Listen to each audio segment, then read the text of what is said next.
Nick, in terms of the ingredients, do you ever make your own pasta, or is that just Oh yeah, you do? yeah, I make my own. It's not going to make it for this. It's very time consuming to try to make that much. I mean, we're going through Right. pounds upon pounds. So we buy, one of the things that you always want to look for when you're buying spaghetti or any type of macaroni is to make sure that they have the semolina wheat. That's the key. If it doesn't have the semolina, you don't want to buy that. So the Barilla, some of those are very, very good.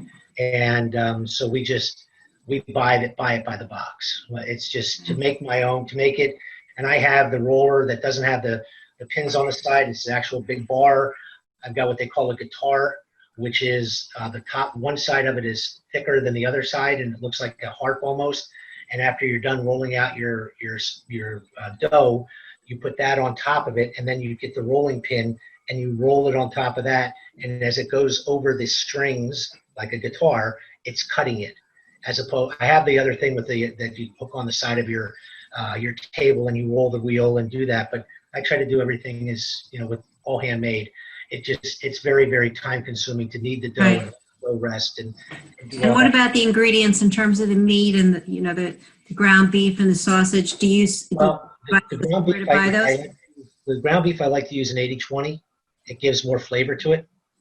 So an 80/20 is always a good one. The sausage, I like to get a good sausage like a Hatfield or Primo, something like that, and always sweet.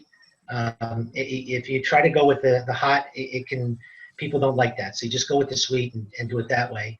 And unlike my mom, where she would can the tomatoes and do all that, I buy it, but I buy the Tutarosa, one of those where it's the puree, the tomato paste, and the whole tomatoes, and all of that gets done. And there's a process for that on what you do first and how that's supposed to go, and then the ingredients inside of that. And then when you're making the meatballs, while the gravy is going, and the gravy is going to cook for 5-6 hours. This isn't a 5-minute thing. So it's going on, and then you have the oven going with your meatballs, and then when that goes into the gravy, that's what changes, because you can always tell if it's coming out of a can, it's going to be very red.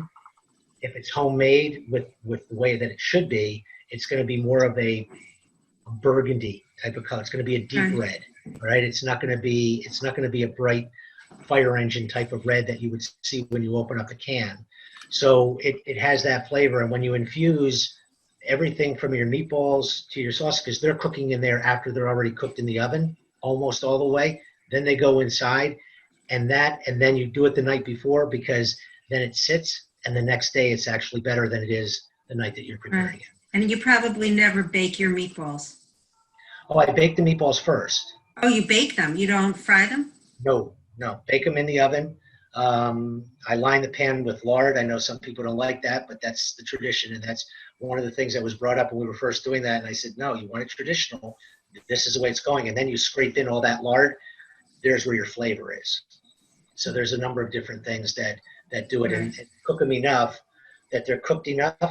But when they go into the gravy, then they can cook a little more.